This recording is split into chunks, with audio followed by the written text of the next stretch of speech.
let me record this. Okay, so just take one example to understand what this equation says actually, that x is equal to a sin omega t plus alpha, है ना?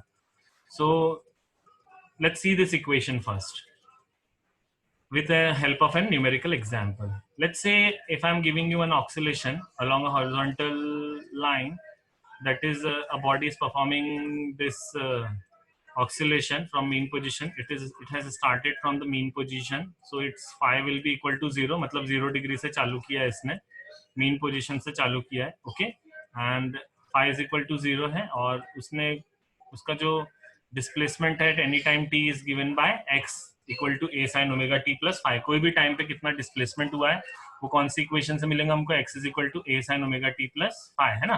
तो ये हो गया हमारा x.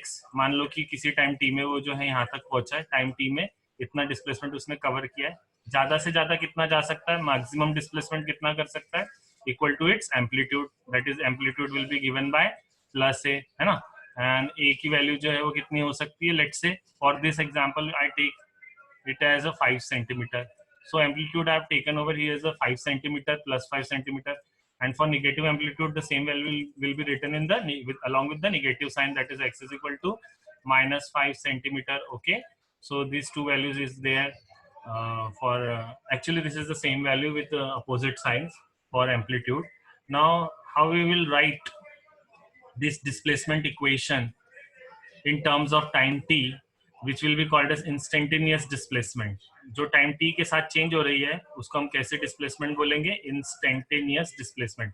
मतलब किसी भी टाइम t में जो उसका डिस्प्लेसमेंट होगा that is instantaneous displacement. Okay, कोई भी टाइम t में जो उसका डिस्प्लेसमेंट होगा that is called as instantaneous. थोड़ा शॉर्ट में लिख दिया वो वर्ड को, स्पेलिंग मिस्टेक है, so don't take it that, keep in mind कि उसमें थोड़ा मिस्टेक हुआ है. तो वो हम लिखेंगे x is equal to a की वैल्यू हम दिखेंगे 5. देखो वो इक्वेशन को रीराइट कर रहे हैं हम with putting all the values correctly, so that to understand कि वो इक्वेशन लिखी कैसे जाती है.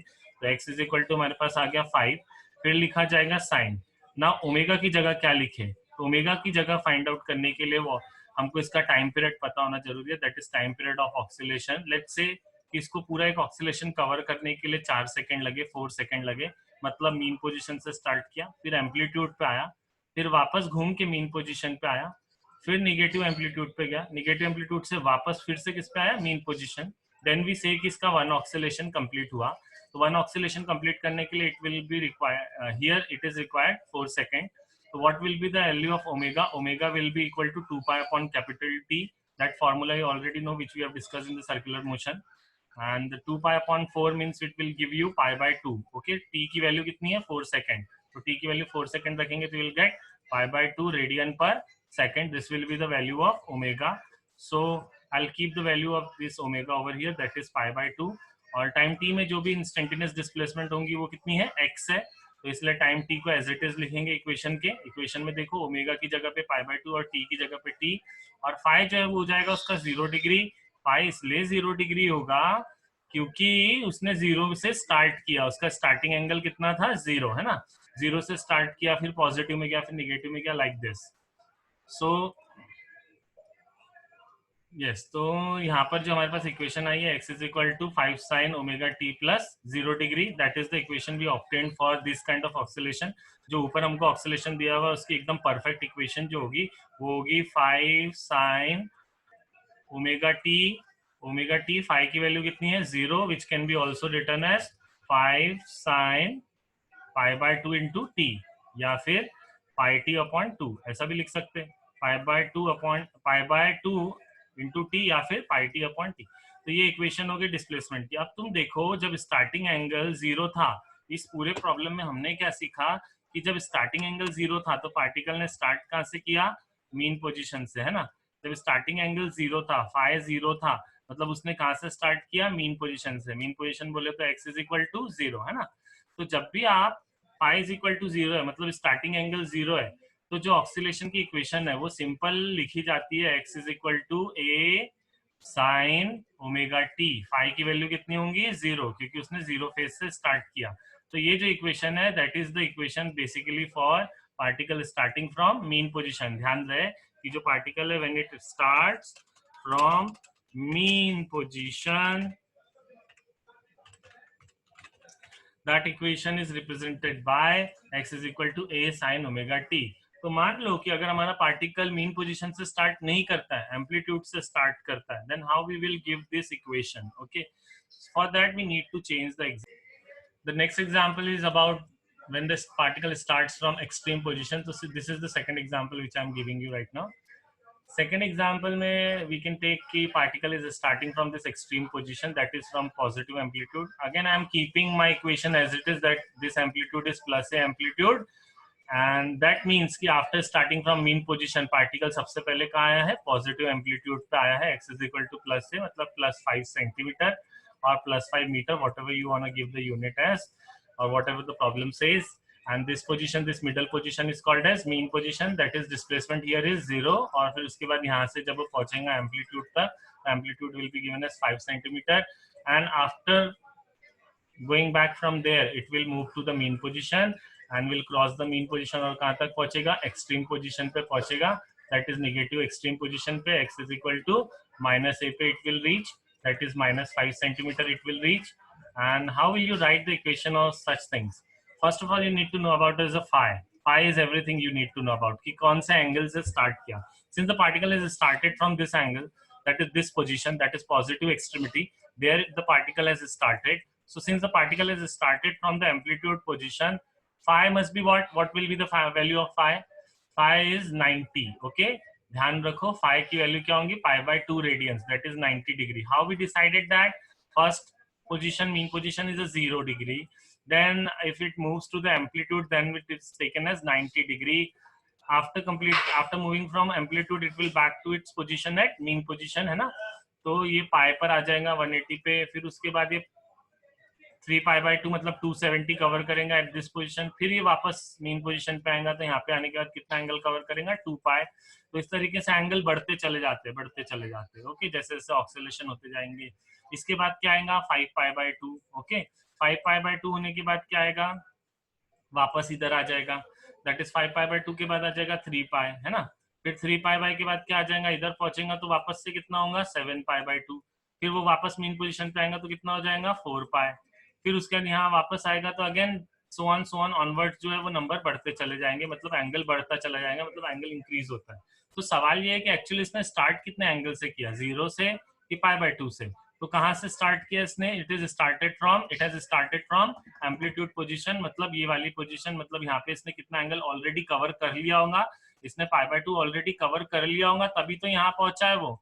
ओके, एक्सट्रीम पोजीशन पे, मतलब इसने अगर यहाँ से स्टार्ट किया, इसका मतलब इसने कितने एंगल से स्टार्ट किया ऑलरेडी, पाई बाई 2 से. तो इसका इनिशियल फेज, इसका जो स्टार्टिंग फेज है वो कितना होगा, पाई बाई 2 होगा. ओके, तो पाई बाई 2 इसका इनिशियल फेज हुआ. तो how you will write the equation of such condition.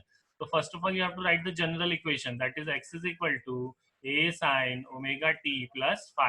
That is our actual real equation, that is the equation for instantaneous displacement of the particle at time t. Time t में कोई भी particle का displacement कितना होगा, x. Time t में वो x displacement cover करेंगी, कहाँ से, मीन पोजीशन से. तो now you will write it specifically for this situation. इसके लिए वो इक्वेशन क्या बनेंगी, तो एम्पलीट्यूड की वैल्यू क्या है, 5. फिर उसके बाद आ जाएगा sine function as it is. फिर उसके बाद जो ओमेगा है, ओमेगा की value I just not told you कि दैट टाइम पीरियड हमने कितना लिया था, 4 सेकेंड. तो ओमेगा की वैल्यू क्या आ जाएंगी, 2 पाई अपॉन टी. तो I will write it over here directly, that is 2 pi upon capital T. And time T तो हम ऐसे ही रखेंगे क्योंकि टाइम तो समय के साथ चेंज होगा. और पाई की वैल्यू कितनी रखी हमने इस पर्टिकुलर प्रॉब्लम के लिए, पाई बाय 2 मतलब 90 डिग्री से स्टार्ट किया है. तो therefore we will get the equation like this, 5 sin what is 2 pi upon t, that is pi by 2. क्योंकि टी की वैल्यू 4 दी है तो 2 बाय 4 कितना हो जाएगा, 1 बाय 2. 2 बाय 4, टी की वैल्यू 4 रखेंगे तो 2 बाय 4 कितना हो जाएगा, 1 बाय 2. और टी की जगह पे t and pi by 2 as it is. Now after this what you will do you know the formula of this thing, you have already, I think so you have studied this in the maths class, that what is sin 90 plus theta, it is nothing but cos theta. Okay, sin 90 plus theta is nothing but cos theta. So what will happen over here in this equation, that 5 will remain as it is, but this sin 90 will get converted into cos. If sin is there along with the 90, so it will get converted into cos, and this thing will remain as it is, that is pi by 2 into t, because this is there in the place of theta. And yes, in last lecture we studied that theta is always equal to omega t. So what is our omega t? This is our omega t, pi by 2 into t. So we write pi by 2 into t as it is given over here. And what we get, the final equation for this particular situation, that x is equal to 5 cos omega t or 5 cos pi by 2 into t. तो here you can clearly see कि जब particle amplitude से start करता है, चाहे वो positive extremity हो चाहे वो निगेटिव एक्सट्रीमिटी हो, equation will be always there, चाहे वो पाई बाय 2 से स्टार्ट करे या चाहे वो 3 पाई बाय 2 से स्टार्ट करे, equation will be always there in cosine format. Yes, simply equation जो है, सिंपल इक्वेशन जो दी रहेगी वो रहेगी x is equal to a, sine की जगह पे क्या दिखाई देगा, cos ओमेगा टी. ओके, और cos ओमेगा टी. और अगर मान लो ये मीन पोजीशन से स्टार्ट करता तो यही सेम इक्वेशन किस में दिखाई देती, साइन में. ओके, तो दिस सेकंड इक्वेशन एक्सप्रेसेस कि पार्टिकल अगर मीन पोजीशन से स्टार्ट कर रहा है तो equation will be x is equal to a sin theta, है ना. And if equation is there in, if the particle is starting from extreme position, equation will be there with cos sin, है ना. तो ये sign हो गया mean position के लिए और cos हो गया एक्सट्रीम पोजीशन के लिए, यानी कि एम्पलीट्यूड के लिए. Okay, so this is the thing related with the displacement equation which I have not taken in the last lecture since we have less time. This question is actually like this. Let's show that SHM मतलब simple harmonic motion is a projection, is a shadow, is a projection. Okay, it's kind of shadow of UCM, of a particle performing uniform circular motion. अगर हम uniform circular motion को shadow wise project करें तो वो हमें SHM जैसा दिखाई देगा.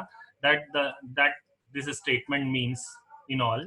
Okay, तो इस statement को कैसे prove करेंगे, that we have already studied in the second lecture, I think so, second or third lecture maybe. So what happens in this case कि SHM जो है वो प्रोजेक्शन है UCM का, उसके लिए we have drawn one circle. फिर हमने बॉल लिया था, फिर वो बॉल के ऊपर लाइट ऐसे मारी तो उसकी शैडो बनी थी एक्स एक्सिस पे. फिर जैसे से हम बॉल को मूव करते थे इस डायरेक्शन में, एंटी क्लॉकवाइज डायरेक्शन में, तो उसकी शैडो भी क्या करती थी, मूव करती थी. जब बॉल पूरा राउंड मूव करके अपनी ओरिजिनल पोजीशन पे आ जाता था, उस समय ये शैडो भी क्या करती थी, इस तरीके से मूव करती थी लाइक दिस, एग्जैक्टली जैसे कोई स्प्रिंग में मास जोड़ा हुआ है और वो मास ऑक्सीलेट करता है ना, लाइक दिस. ये आगे पीछे आगे पीछे आगे पीछे आगे पीछे जो है वो ऑक्सीलेट होती है to and fro. So that is how we proved कि SHM जो है वो प्रोजेक्शन है यूनिफॉर्म सर्कुलर मोशन का. But since this question is asked in examination from different point of view, like we have to show कि how you get कि वो actual में SHM परफॉर्म कर रहा है, तो उसके लिए हमको प्रूव करना पड़ता है कि वहां पे एक रीस्टोरिंग फोर्स है जो कि शैडो के ऊपर काम कर रहा है, दैट इज प्रोजेक्शन के ऊपर काम कर रहा है. तो वहां पर एक एक्चुअली रीस्टोरिंग फोर्स है, और उसके लिए हमको एक इक्वेशन भी दी हुई है कि SHM करने वाले पार्टिकल जो एक बेसिक इक्वेशन फॉलो करता है, that is F is directly proportional to x, है ना, and with minus sign because this force is a restoring force and opposite to that of displacement. But इसी को सॉल्व करते करते हम एक इक्वेशन पे पहुंचे थे जिसमें हमने क्या देखा था कि एक्सेलरेशन इज इक्वल टू होता है माइनस ओमेगा स्क्वायर एक्स, ये हमने देखा था, है ना. इसका मतलब क्या हुआ कि A is also directly proportional to minus x. तो अगर तुमने ये इक्वेशन प्रूव कर दी उस शैडो के बारे में, उस प्रोजेक्शन के बारे में, जिसको हमने क्या परफॉर्म करते हुए देखा, SHM परफॉर्म करते हुए देखा, कौन से एक्सिस पर, एक्स एक्सिस पर. उसके लिए अगर हमने ये इक्वेशन प्रूव कर दी किसी तरीके से, A is directly proportional to minus x, that means कि वो शैडो सच में कौन सा मोशन परफॉर्म कर रही थी, SHM परफॉर्म कर रही थी. वो किसकी शैडो थी, of the particle performing uniform circular motion. So I think you got that what I want to say actually, what we want to prove in this derivation. Are you all of you get that?